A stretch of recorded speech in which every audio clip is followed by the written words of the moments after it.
Баратып ырдап келатып ырдап эле муку келатат, муку кетип баратат дечибиз. Айылдын тентеги ушу менин балдарым болчу. Эрке чоңойттум, атасы жок деп. Ошол ал эми апам болсо 6-7 баланы эшикке чыгып эркектин ишин кылып, үйгө кирип, аялдын ишин кылып дегендей иши кылып, эчтекеден кем кылбай, кор кылбай, байлардын балдары кийбеген кийимдерди кийгизип, байлардын балдары минбеген аттарды мингизип багып чоңойтту бизди. Бир жылда 365 күн бар болгон болсо, ошонун 65 күнүн өзүнүн бала бакырасына, үй бүлөсүнө бөлүп, 300 күнүн шакирттер менен өткөргөн мен билген бир эле устат бар. Бул Элмирбек Иманалиев. Ушундай киши эле да. Жүрөгүңүздүн ээсин таптыңызбы? Мага байма-бай берилген суроо бул. Алдымдан бир 10 досум чыкса 9-у сөзсүз берет бул суроону качан дегенди.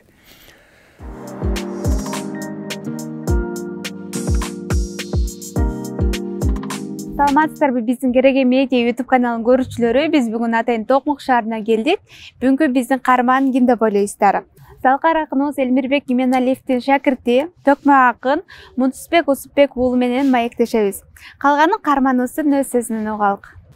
Саламатсызбы, апа, кандай турасыздар, жакшысызбы? Ден соолугуңуздар кандай? Жакшы, алдыңа кетейин, жакшы. Кудайга шүгүр. Жаман жок, жакшы алдыңа. Мунтусбек баке кичинекей кезинде кандай бала эле? Кылык жоруктары, мүнөзү жөнүндө айтып берсеңиз. Мунтусбекти айтып отурса, мунуку кичинекей кезиндекиси жөн эле тарых. Тентеги аябай тентек болчу. Кыймылдары ылдам. Бирөөнүн колунан монтип карап туруп өзүнө жаккан нерсени сурайбы сурабайбы шапчылып алып кетип калчу. Гүлүк ушундай.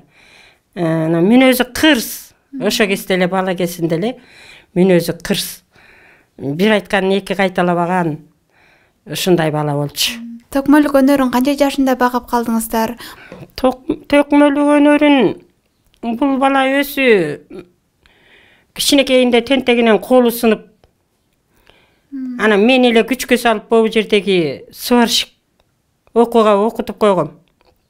Жок дегенде ошо сварка менен окуткыл деп. Анан бир күнү эле чуркап жетип келди: "Апа, мен өзүмө ылайык окуу таптым" деп. Анан эмне окуу десем, ушу искусство техникум экен болуп Токмоктогу. Ошол эжей менен сүйлөшүп таап келдим. Анан эле өзү барып эле ошо жактан аракет кылып окуп, күнү-түн эле ырдап калды. Анан комуз менен деле ишибиз жок болчу. Анан бир күнү эле комуз таап келиптир: "Апа, ушуну сатып бер, мен комуз үйрөнүшүм керек." Макул, алдыңа кетейин. Анан ал комуз сатып берсем, тети өзүнүн комнатасында дыңкылдатып эле кечке эле ошону бир обон таап алып, бир мындай ырдын сөзүн таап эле жетип келет: "Апа, могул окшошуп атабы?" Окшошуп атат. Ошентип атып өзү эле аракет кылып үйрөндү. Мунтусбек бакенин бала кезиндеги эсте калган окуясы эсиңиздеби? Эсте калгандары эми ушундай болчу да, ылдам, анан тентек. Анан бир мындай өчөшүп калган нерсесин унутчу эмес да. Кайра айтып, ошентип кыжалат боло берчи. Анан биз өзүбүздүн мал менен эле Сөңкөл жайлоого чыгып жүрдүк. Сөңкөл жайлоого ат менен эле көчүп кетип калчумун. Кичинекей бос үйүм бар болчу, 45 жаш. Анда 45 баш. Бул ошондо бир 5-6-дан окуган бала, ошо өзүнүн кунаны бар болчу, ошону минип алып эле, ошону жайдак минип алып эле жылкы айдап келип тоодон баратып ырдап келатып ырдап эле муку келатат, муку кетип баратат дечибиз. Заңкылдап ырдап эле. Анан сыймыктын ырларын көп ырдачы. Моюнду кыйшайтып алып апаке деген ыры бар го. Мен үчүн канча чачың агарды экен. Ошону эле ырдай берчи, моюн мен сыймыкмын деп эле. Мектепти кандай окуду эле? Мектепте орто окуду. Орто окуду. Эркек балдар орто окуду. Аябай деле жакшы эмес, аябай жаман эмес, орто. Тентек да. Тентек. Айылдын тентеги ушу менин балдарым болчу. Эрке чоңойттум, атасы жок деп. Оюна келгенин кылышты, оюна келгенин кийгиздим, оюна келгенин ичирдим. Эрке чоңойду да тентек. Биз атайын сизден интервью алалык деп келдик. Саламатсызбы? Саламатчылык, кош келипсиздер. Кандай жүрөсүздөр? Эмне жаңылыктар болуп атат? Жүрөбүз, Кудай деп, жаңылык деле жок. Күнүмдүк тирилик менен. Жаз келди дегендей, үйдөгү майда чүйдө иштер менен. Ошол. Ушу интервьюнун башында бир ыр менен баштап бербейсизби? Ыр болсо. Кайсылырды сага экен. Элмирбек Иманалиев устатымдын Сирендерим каркыралар деген бир эки өзүнүн жазган чыгармасы бар эле. Ошолорду ошол экирди бириктирип бир обонго салып ырдап жүрөм. Ошондорду берейин,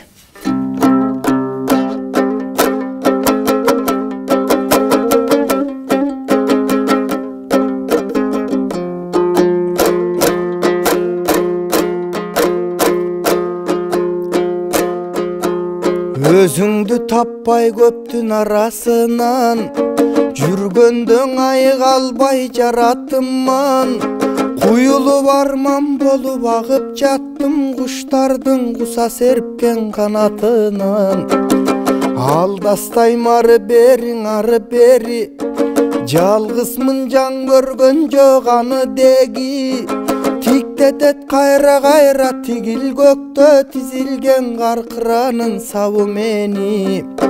Көп жаштар көчө менен агатуулам, көр албай жалгыз сенин арасынан. Атыңдын баш тамгасын тапчу болдум, талпынган куштун каней канатынан. Күн батат таңдар атат агат суулар, Бүтүн өчүр албай жараттуулар. Муңумдун баш тамгасын эң эске салып, муң айта бербегиле канаттуулар.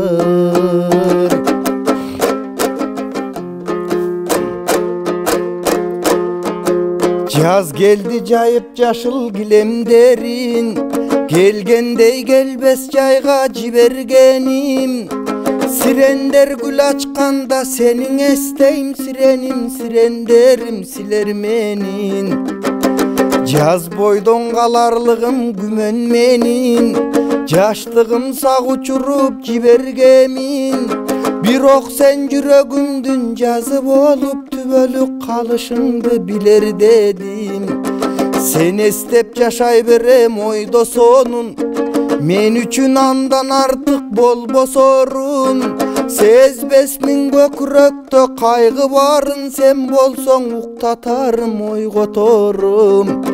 Көз күйөт көрүп жаздын сирендерин, жаштыктын жашап коюп ширин жерин.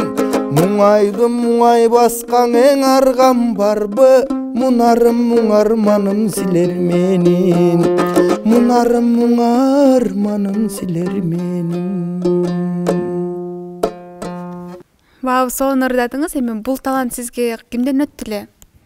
Кызык суроо экен. Бул өтө тереңге барып такалат деп эле мактанып кирсең, Эме? Мен өзү саяктын ичинде Курман кожо эли деген бар. Ошол Курман кожонун ичинен Мойнок деген, бул 7-нчи атам Мойнок деген киши болот. Ошол Мойноктун балдарынан кимдер гана чыккан эмес. Бакы Өмүралиев деген драматург чыккан. Нурпайыс Жаркынбаев деген акын чыккан, Беганас Сартов деген чыккан. Кадимки манасчылардын атасы деп айтылат, Сагынбай Орозбаков. Кадимки манасчы Сагынбай Орозбаков, бул ошол менин аталарым болот. Ушул экиндей, бул ата жагымды алып карай турган болсок, Медербек Аким Кожоев деген керемет акын атабыз өткөн. Бул аталар жагымды алып карай турган болсом, ал эми тай жагымды алып карай турган болсом, тай жагымда дагы бар. Жамакты тай экем, өзүмдүн тай экем. Кадимкидей жамактайт, кадимкидей ырдайт. Апам да ыр жазып калат, анча-мынча неме болуп, ыр жазып калат апам дагы. Тай экем дагы неме кылып калат, бир тай экемдин бир окуясын айтып берейин. Тай экемдин аты өзү Саяк да. Өзү Саяк. Мен Айчы фондко жаңыдан барып Элмирбек Иманалиевдин колуна жаңыдан түшүп, ушул Айчы фондко барган учурда, анан ошо тай экемдер үйгө келип калды, анан мен мактандым да. Элмирбек Иманалиевдин колуна барып күмеле сабак окуп атып. Мактандым да, мен Айчы фондко барып Элмирбектин колунда окуп атам. Элмирбек Иманалиев менин устатым болот. Мен ошонун колунда окуп атам деп мактанып баягы айтып берсем, мени да алып бар деди. Мени да алып бар, ошолор менен айтышам мен деди. Эмне деп айтышасыз десем, неме дейт? Аалы деген сенсиңби, айылымдан чыккан эрисиңби, айылда жүргөн Саякты сага алдырып коет дейсиңби?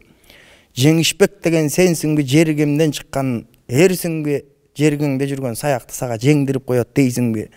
Элмирбек деген сенсиңби, элимден чыккан эрсиңби, элетте жүргөн саякты сага еңдирип коет дейсиңби деп ырдайм деп бир күлдүргөн да.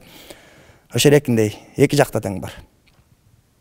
Анан Кудайга шүгүр, алардан баягы кичинекей бир жук болсо дагы менде бар экен. Ошо эркил жукту кичинекей бир чокту отко айлантыш үчүн ага баягы чырпыктарды коюп үйлөп тутантып отко айланткан киши бул Элмирбек Иманалиев устатым болду. Мен ал кишини дайым айтып жүрөм, бир ырымда бар. Окуй кетейин, уруксат берсең. Ошо Элмирбек Иманалиев устатыма жазылганыр. Элмир агай, Кыдырым Элмир агай, эл журтуна ыр төккөн систей алпка эсенин тең, кейине тең, теңдир абай. Тырмактайдан пир туткан бир мен үчүн тынч океан сен Дунай, сен Гималай. Элмир агай, Кыдырым Элмир агай. Жарыгы аз жан дүйнөгө шоола чачып жаңшанып жазып келдиң, черди далай. Аскадай эмгеги бар эмикеме, арчадай узак өмүр бер Кудай ай. Элмир агай, Кыдырым Элмир агай. Аман кылсын элиме эгем сени, алса алсын, алып кетсин кенди далай. Алып токой болсо эгер өнөр жолу, адаштырбас компасым сенсиң агай деп бир ыр жазганым бар. Действительно, чындыгында ал киши мага Кыдыр болуп жолуккан киши. Элмирбек устатыңыз Элмирбек Иманалиевди эстегенде көз алдыңызга эмне элестетет? Сонун суроолорду бересиң го. Ал киши деген өзү бир башкача киши эле да. Жүрөгүндей баягы жүрөгүндө кара жок дейби кыргыз. Жүрөгүндө кара жок. Менде болбосо болбой эле койсун, элде болсун деген киши эле да. Менин шакирттеримде болсун дечү. Анан да бир кызыктуу окуяны айта кетейин. Бул устатым өз чөнтөгү менен, өзүнүн чөнтөгүнөн, жеке өзүнүн чөнтөгүнөн эрте айтыш фондко эрте ким келсе ошого 100 сомдон бонус берер эле да. Сыйлык, сыйакы берер эле. Эми элестете бер, ошол жерде деген бир 30 бала барат элек. 30 балага 100 сомдон сыйлык бергенде эле күнүгө бир 2,5-3 миң сом акчасы кетет эле да. А кечигип баргандарга сөгүш бар эле да. Сөгүш жарыялайт эле. Сөгүш жарыялайт эле. Убагы менен баргандарга бонус берет эле да. Өзүнүн чөнтөгүнөн. Ушундай кишилер. Анан шакирттери байге айтыштардан байгелүү орундарга ээ болуп кала турган болсо, мисалы баш байге 1-чи орун, 2-чи орун, 3-чи орун дегендей байгелүү орундарга ээ болуп кала турган болсо, ошол шакирттерин алып барып алып туруп байгесин майлап берчү. Ал дагы утуп алган акчаңды чөнтөгүңө салып кой, үйүңдө кереңе жаратасың. Бул тамакты мен төлөйм. Деп анан өзүнүн чөнтөгүнөн төлөп, учурекиндей киши эле да. Баягы мен муну көп эле айтып жүрөм, дагы бир жолу айтып коеюн. Бир жылда 365 күн бар болгон болсо, ошонун 65 күнүн өзүнүн бала бакырасына, үй бүлөсүнө бөлүп, 300 күнүн шакирттер менен өткөргөн мен билген бир эле устат бар. Бул Элмирбек Иманалиев. Ушундай киши эле да. Эми сиз өзүңүзгө шакирт таптайын деген пландарыңыз да барбы? Жакшы суроо экен. Азыр Омар Хаямдын бир ыры бар эле. Али эрте устат наамын алганга деген. Азыр өзүм шакиртмин, өзүм окуп жүрөм. Эми качан Мундусбек байке апаңыздын колун узартып, келине кылайын деп атасыз? Жүрөгүңүздүн ээсин таптыңызбы? Мага байма-бай берилген суроо бул. Алдымдан бир 10 досум чыкса 9-у сөзсүз берет бул суроону качан дегенди. Быйыл күздө деп пландап атабыз. Кудай буйрса планда бар быйыл күздө деп. Анан бирок неме экен да, жылда эле баягы мен досторум чалып сурап калат. Качан үйлөнөсүң десе, сентябрда да комда. Анан сентябрь өтөт, октябрь болот да. Анан октябрь болсо, качан үйлөнөсүң десе, сентябрда дей берем. Сентябрь өтүп кетпөйбүз. Ошо эми сентябрь келсин, анан сентябрда дей берем да, тамашалапчы. Анан Кудай буйрса ошол быйыл күзгө деп пландап атабыз. Планда бар. Анан баягы адам баласы өзү пландап, өзү каалап, мен ушул эрекиндей кылам дей бергени менен баягы никага айып деген бар экен да. Анан ошол никага айып буйруп калса, быйыл күздө деп атабыз. Быйыл деп калдыңыз, эми жүрөгүңүздүн ээсин багындырган бул ким болду экен? Кайсы бийкеч болду экен? Ой, аны секрет. Көз тиет айтсам, айтпайм. Айтып коюңуз да эми. Жа, айтпайм, көз тиет деп атпайм. Атайын келдик бизге. Сурайлык деп, ушун сурайлык деп келбедикпи? Эми баягы мындай нерсе бар да. Баягы. Ошол той күнү айтып берейин. Кудай буйрса ошол той күнү чакырам. Той күнү чакырыңыз анда, ким экенин билелик. Сөзсүз чакырам. Эми сиз өзүңүздүн жеке концертиңизди берейин деген пландарыңыз да барбы? Жеке концерт негизи планда бар нерсе эле. Бул Элмирбек Иманалиев устатым көзү тирүү кезинде өзү пландап ушу шакирттеримдин баарынын ар биринин жеке концертин берип чыгам деп пландап. Акматбек Султан уулунун концертин берди, Изат Айдаркулованын концертин берди дегендей жүрөкүнүп чекесинен келаттык эле. Анан менин дагы уже Мундусбек Усупбек уулунун жеке концертин беребиз деп устатым жеңин туруп киришип. Ал тургай датасынан бери такталган 22 сентябрь деп. 22 сентябрь мен туулган күнүм да. Ушул туулган күнү концерт кылабыз 22 сентябрь деп датасынан бери такталды эле. Бирок тилекке каршы баягы ойлогон ойду кыстаган турмуш жеңет болуп, кичине өзүмдүн да кайдыгерлигимдин айынан атмени болуп калды. Андан кийин устатыбыздан айрылып калдык дегендей. Андан кийин балдар Айчифантогу балдар дагы 1-2 пландап жеке концерт берели деп пландашты, бирок эмнегедир жолу түшпөй жүрөт. Кудай буйрса планда бар, беребиз аны дагы. Эл ичинде токмо акындар 2-ге бөлүнүп кетти деген кептер бар. Буга эмне дейсиз? 2-ге бөлүнүп кетти. 2-ге бөлүнгөн деле жок, болгону айрым токмо акындар гос жумушта иштеп атат дегендей, баягы Манас театрына кирип, баягы мамлекеттик зарплата алып мамлекеттен дегендей баягы гос жумушта иштеп жүрүшөт. Айрымдарыбыз частныйбыз, жеке өз алдынча айлык сайлыгы жок дегендей. Өз араба өзү согуп дегендей. Ошол эле болбосо бөлүнүп жарылып кетти деген жок. Баягы эл ичинде ар кандай сөздөр айтыла берет экен. Бөлүнүп кетти дешет, антет, минтет. Бирок андай деле эртең кокус бир неме иш чара болуп кала турган болсо, анте турган болсо дегендей, же бир башка бир нерселер боло турган болсо, башыбыз кайра эле биригип эле баягыдай эле бир муштумдай неме кылабыз. Баягы бир нерсе кыстыра кетейинби? Неме болгон экен да? Али, жана Мухаммед пайгамбардын шакирти Али халиф болуп турган учурда сахабалар 2-ге бөлүнүп кеткен экен да, баягы бийлик талашыпчы. 2-ге бөлүнүп кеткен экен да. Бийликте талашып да. Анан ошол учурда Римдин бул Рим империясынын падышасы Рүстөм деп айтылат. Эми бул жана биз окуган булактарда. Негизги өзүнүн аты кандай экени белгисиз. Ошерекил Алиге элчи жиберет экен да. Сен мага кошул, мага салык төлөп турасың. Анан тиги сага каршы чыккандардын баарын тыптыйпыл кылып кырып туруп, анан бийликти сага алып беребиз. Бирок сен бизге иштеп бересиң. Бизге салык төлөп турасың. Дегендей кылгандан анан Али жанагы элчини немеге алып барып тур да? Зоопаркка. Хайванаттардын баары турган зоопарккачы. Алып барып туруп анан неме кылыптыр.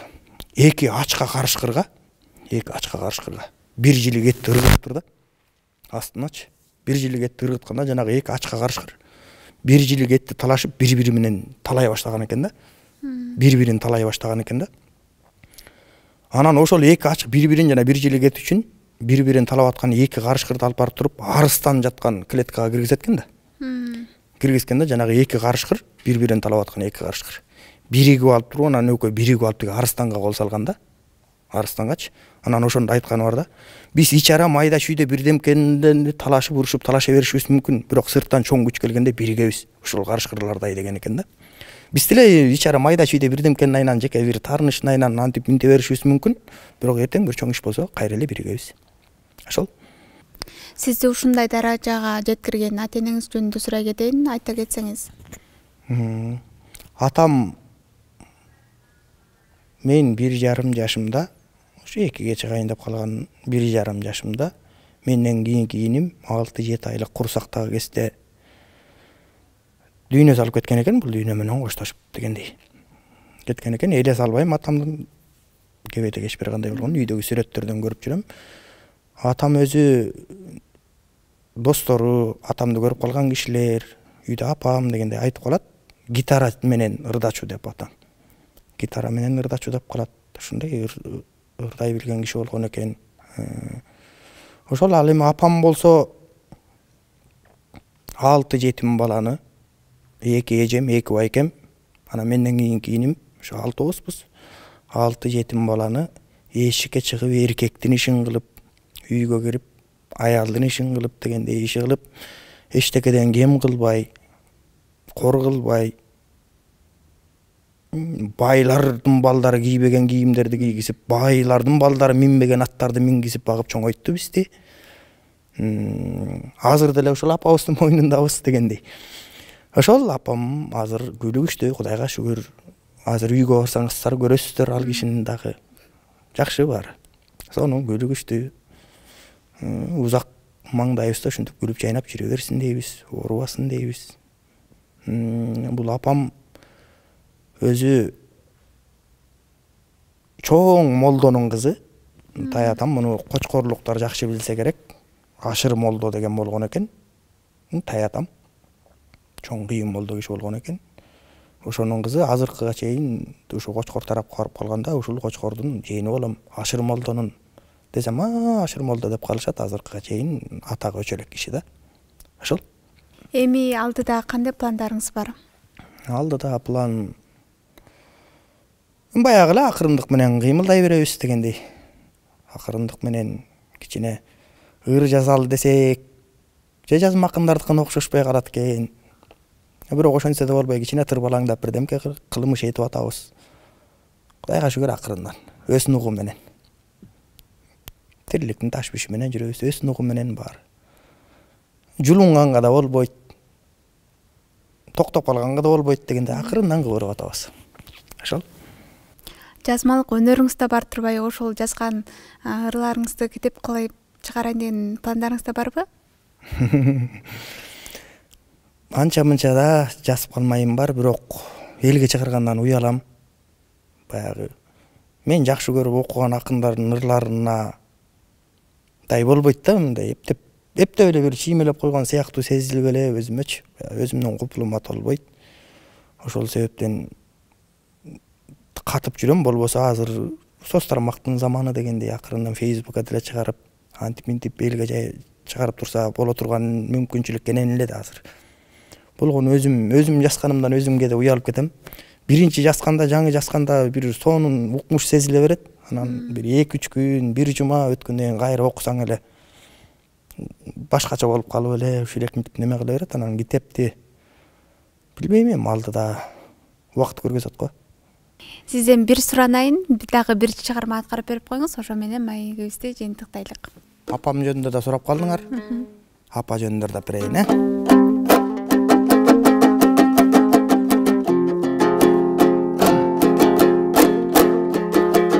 Апа-пак жолук салынып, амандык тилеп жалынып, алыстан улум келет деп апакем жүрөт сагынып, алыстан улум келет деп апакем жүрөт сагынып.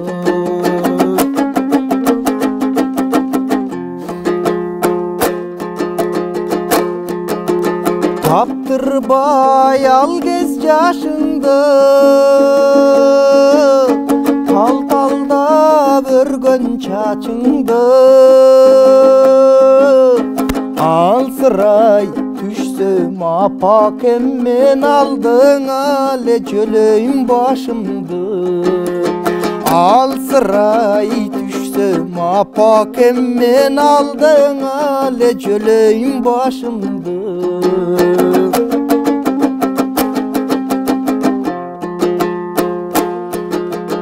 Ардайым жарык манайым, агарып барат самайың, алпештеп бизди өстүргөн ай апалар жашоталайын. алпештеп мени өстүргөн ай апакем жашоталайын апалар ай жашоталайын. Рахмат, сон чыгармачы, сон маек болду. Эми сиздин тоюңузда көрүшкөнчө күзүндө. Ага чейин бай болуңуз, бай болуңуз. Рахмат, силердин де ишиңерге ийгилик. Атайын теген Бишкектен 60 шакырым жол жүрүп ушул жерге келип мага көңүл буруп койгон силерге да рахмат. Силердин де ишиңерге ийгилик. Өркүндөй бергиле, канча 27 деп жүрөбү, 27 миң деп жүрөбү, подписчигиңер 2 миллионго жетсин, 2,5 миллионго жетсин. Ишиңерге ийгилик. Ушинтип эле элди элге чыгарып дегендей ырчысы болобу, акыны болобу, башкасы болобу элге чыгарып, элге ушу эрекинде иштериңерди кылып, кызматыңарды кылып жүрө бергиле, бар болгула, ишиңерге ийгилик. Анан күздө тойдо жолугабыз. Рахмат. Чакыргыз барабыз.